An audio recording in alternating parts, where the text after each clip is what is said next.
बात पूछती हूँ और ये बात कई बार आप पे आरोप लगे हैं कि आपका जो मॉडल है चुनाव जीतने का वो ये है कि फ्री बिजली, फ्री पानी। You are somebody who understands numbers. आप इंडियन रेवेन्यू सर्विस में रहे हैं, नंबर्स आपको पता है, टैक्स कलेक्शन कैसे होती है, टैक्स की रिक्वायरमेंट किन चीज़ों के लिए होती है। क्या ये फ्री के जो पॉपुलिस्ट बांटने की इलेक्शंस के दौरान जो ये एक आदत सी पॉलिटिकल पार्टीज में बन गई है, क्या ये लॉन्ग टर्म सस्टेनेबल है? क्या ये गुड पॉलिटिक्स है? बहुत अच्छी पॉलिटिक्स है, सबको करनी चाहिए। मैं आपको बताता हूँ क्यों। इसकी इकोनॉमिक्स भी समझाता हूँ आपको और इसकी पॉलिटिक्स भी समझाता हूँ आपको। सबसे पहली बेसिक बात, इन सारे मंत्रियों को और इन सारे एमएलएज को बिजली फ्री मिलती है। इनको जब बिजली फ्री मिलती है तो उसको फ्री भी नहीं बोलते, और जब जनता को, इनको 4-4 हज़ार यूनिट बिजली फ्री मिलती है महीने की, और मैं जनता को 200 यूनिट फ्री बिजली देता हूं, तो इनको सबको तकलीफ होती है। क्यों? अगर इन मंत्रियों को जो फैसिलिटी मिलती है मैं अपनी जनता को देना चाहता हूं, तो इनको क्यों तकलीफ होती है? इन सारे मंत्रियों को और एमएलएज और एमपीज का सारा इलाज का खर्चा फ्री है। कोई बीमार हो जाए इनके घर का सारा फ्री है। तो अगर मैंने अपने दिल्ली के लोगों का इलाज फ्री कर दिया तो इनको क्यों तकलीफ होती है? जो जो चीज़ें इन मंत्रियों को और इन संतरियों को मिलती है मैं अपने लोगों को देना चाहता हूँ, नंबर 1। दूसरी चीज़, अगर मैं, एक समय था जब मैंने सुना था कि राजनीति के अंदर एक समय था जब फ्री बांटते थे, और फ्री बांटने का पैसा कहाँ से आता था? सरकार लोन लेती थी और लोन लेके उस पैसे से फ्री बांटते थे। That is not good economics. अगर मैं, आपके पास जो पैसा है उस पैसे से, उसमें आपके टैक्स नहीं बढ़ा रहा, टैक्स उतना ही है, मैं घाटे में नहीं। आज दिल्ली सरकार पूरे देश में अकेली सरकार है जो फ़ायदे में चल रही है, घाटे में नहीं चल रही।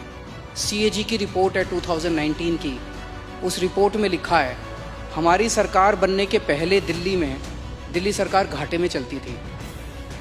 हमारी सरकार बनने से तब से लेके आज तक दिल्ली सरकार अकेली सरकार है पूरे देश के अंदर जो फ़ायदे में चल रही है। मैं सरकार फ़ायदे में चला रहा हूँ, मैं कोई नया टैक्स नहीं लगा रहा, मैं कोई लोन नहीं ले रहा।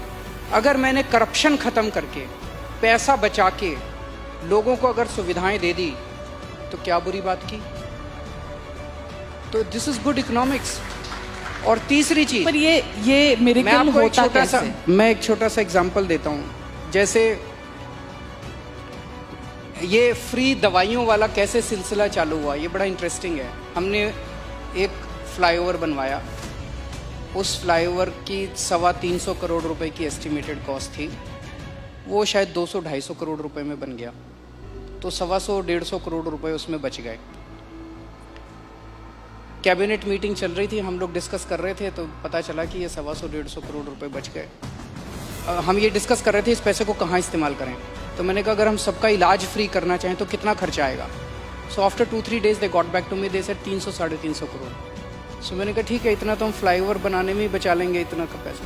तो अगर मैंने फ्लाईओवर बचा के लोगों का इलाज फ्री कर दिया तो क्या बुराई है? मैंने सुना था कि एक मुख्यमंत्री हैं शायद गुजरात के, उन्होंने अपने लिए एक जहाज खरीदा 190 करोड़ रुपए का। मैंने लिए अपने जहाज नहीं खरीदा, मैंने दिल्ली की सारी अपनी माँ बहनों का DTC बसों में किराया मुफ्त कर दिया, 150 करोड़ का खर्चा आया। बताओ क्या बुराई है? So good politics and good economics, ये कर रहे हैं हम लोग। तो आपके पास ये कौन सा ऐसा फॉर्मूला है जिससे आप फ्री में भी देते हैं फिर भी आपकी सरकार जो है वो घाटे में नहीं, फायदे में है? ईमानदारी, सही नियत, बस और कुछ नहीं है। मैं बहुत छोटा हूँ, मेरा एक्सपीरियंस भी बहुत छोटा है, लेकिन मेरा 5-7 साल का सरकार चलाने का एक्सपीरियंस ये कहता है कि किसी भी सरकार में पैसे की कमी नहीं है। मैं ब्लैंकेट स्टेटमेंट दे रहा हूँ, किसी भी राज्य सरकार में और किसी भी केंद्र सरकार में पैसे की कमी नहीं है, नीयत की कमी है।